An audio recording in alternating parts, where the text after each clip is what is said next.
I'm Dr. Jeff Bland, nutritional biochemist, and let me tell you about something that I've been concerned about for the better part of 30 years, and that is a woman's health problem that we used to call polycystic ovary syndrome, or PCOS. It is the most common hormonal condition found in menstruating women.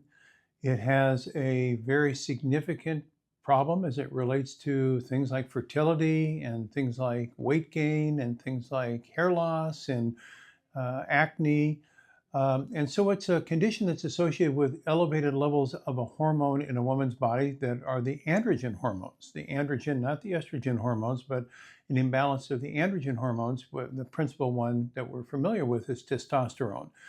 And this condition has been called ovarian syndrome as if it has some kind of a specific only focus on the ovaries. And I've been really against that model for many years because I thought it's way more than just ovarian cysts that cause this problem, because it's polycystic ovaries, and that seemed like a wrong name. So a number of years ago, now nearly 20 years ago, I was fortunate to be involved with the company really developing ways of trying to manage this condition in women.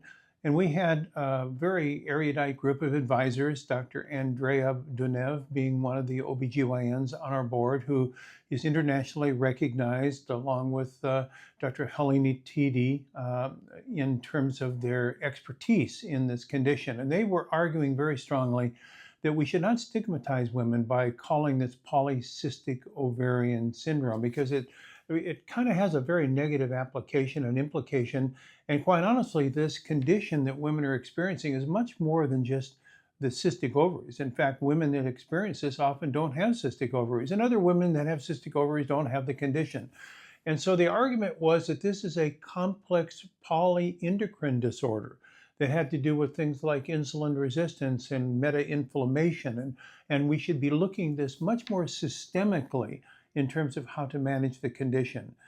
And lo and behold, now before us in 2026 is this remarkable transition in which we're throwing away the term PCOS after 30 or more years, and now it's being replaced by the Dr. Andrew Denev and Helen Teede et al. New definition that took them several years to get approved and through the medical process.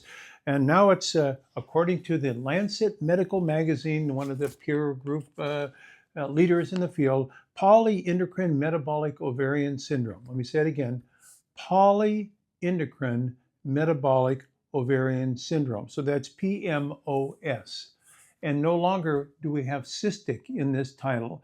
And now we're talking about a much more manageable condition, looking at it as an immunometabolic disorder. And that is a major breakthrough because it's going to allow new therapeutics, new lifestyle interventions, new nutritional approaches that get us away from this being tethered to ovarian cyst as the principal determinant of the condition. So this is, to me, a really major breakthrough for women's health.